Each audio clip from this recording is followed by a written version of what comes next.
Thank you everyone for coming out tonight. Since iPhones emerged on the scene in 2007, the number of people who own a smartphone has soared, and recent surveys show that 77% of Americans own one. Other research has found that those cell phone owners spend an average of 5 hours a day on their phones. The average person checks their smartphone every 15 minutes, which amounts to about 47 times a day, except for the young people, and they average about 86 times a day. We have become so dependent on our cell phones that people suffer from anxiety if they're away from their cell phones for any amount of time. Psychologists have come up with a few pathologies for it. Nomophobia is short for no phone phobia. And FOMO is the fear of missing out.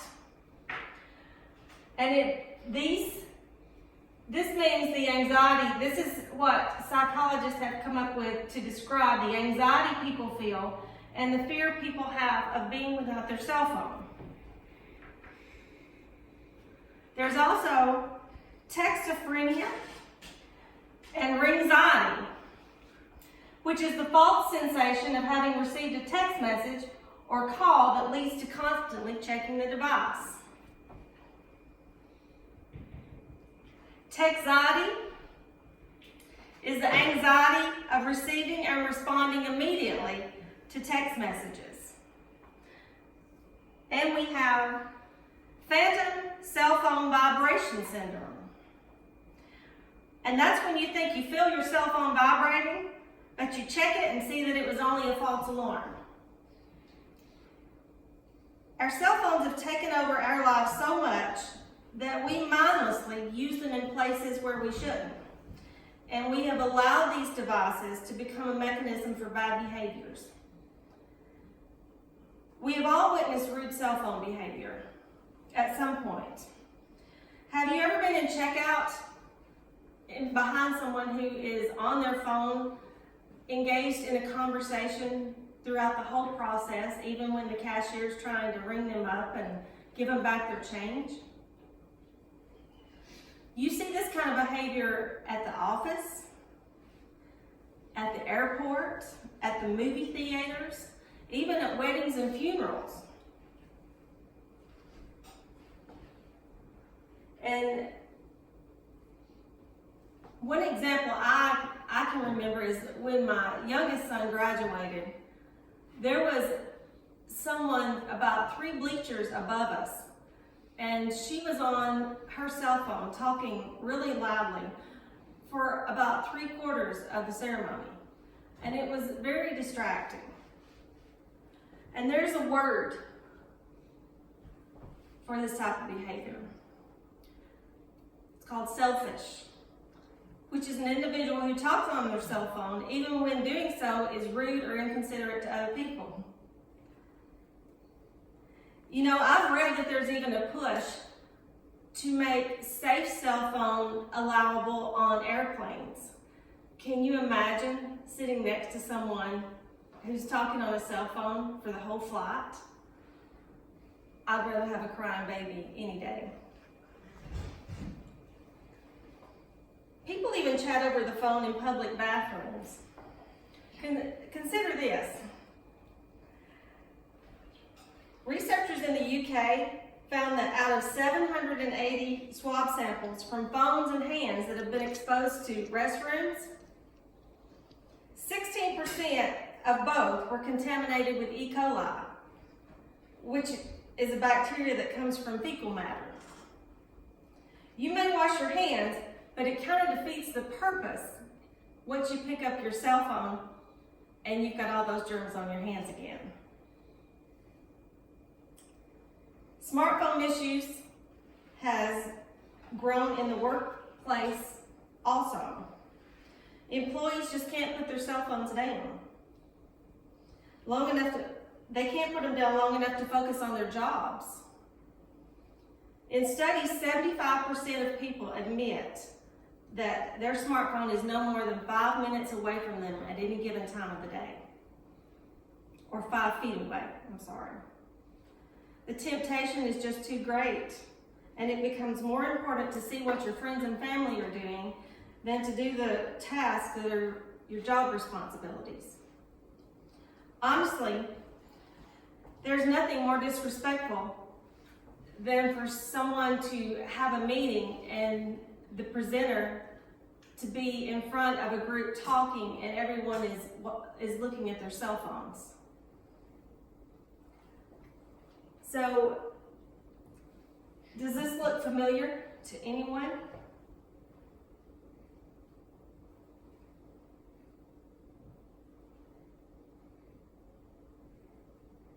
There's a growing concern that young people in particular may be spending far too much time staring at their phones instead of interacting with others. The lack of face-to-face conversations with family and friends can negatively affect your social life and your relationships. There tends to be more of a virtual connection to friends and family than there is a real connection. If you can't stop texting or looking at your phone, you're obviously not listening to the person who's standing in front of you. A 2010 research study showed that nearly half of adults admit, the inability to put the phone down is causing another problem, and that's texting and driving, or using your cell phone while you're driving. The 2010 research study showed that nearly half of adults admit to reading or sending a text message while driving, and the numbers are much higher for teens and the Gen X generation. 59% of people between the age of 18 and 33 reported texting while driving. Studies show that when you send or read a text message, you take your eyes off the road for about 5 seconds, and that's long enough to cover the length of a football field while you're driving 55 miles an hour. This doesn't just increase the danger for the cell phone user, but it also endangers everyone else on the road. From 2005 to 2010, the national number of pedestrians struck and killed by distracted drivers went up 50%, from 344 to 500. And for cyclists, the numbers went up for 30%, from 56 to 73. But it's not just the drivers who are distracted. A Manhattan study found that 42% of pedestrians who entered traffic with a "Don't Walk" sign were talking on their phones. It's been shown that the younger the age when a person gets their first cell phone, the greater the chance is of him or her becoming addicted to their smartphone.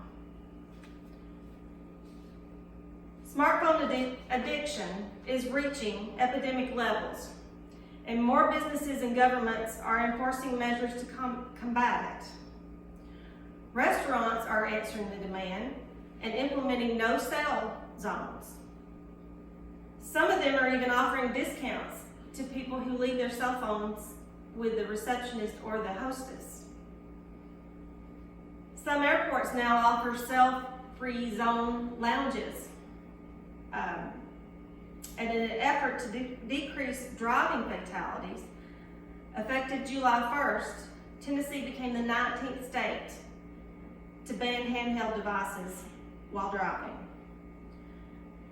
You might not realize it, but there were already laws in place that made it illegal for teenagers to use handheld devices, and texting while driving was always banned.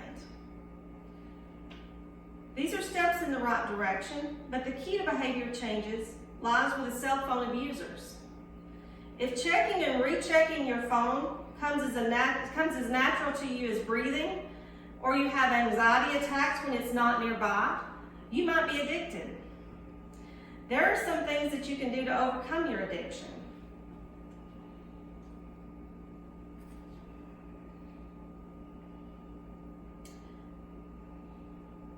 If you need to take a call, politely excuse yourself and talk in private.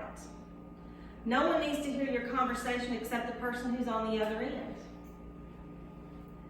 Put your phone on vibrate. Do not disturb when you're at an event or at work. Be respectful of other people around you and put it away during dinner. Always turn your cell phone off in places where quiet and respect is required. Set times in your daily schedule and create your own no-cell zone.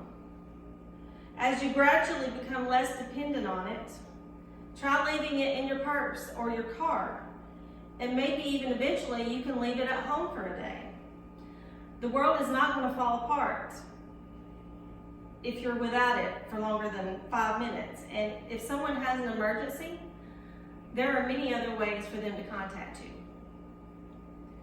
First and foremost, do not text or talk while driving. You can use a hands-free device, or you can put it in the back seat where you won't be tempted. People with nomophobia fear that if they are separated from their phones, they will miss something. The truth is they're missing out on so much more if they don't start putting it down. There is no replacement for the real connections and relationships we have with people when we talk to them and listen to them face to face. We as adults need to lead by example and show our children what it feels like to enjoy each other's company and have real conversations. It's great to have technology of smartphones right at our fingertips, but stop letting them rule your lives and be considerate of others when you use them. You might find that Siri is not your only BFF. Thank you.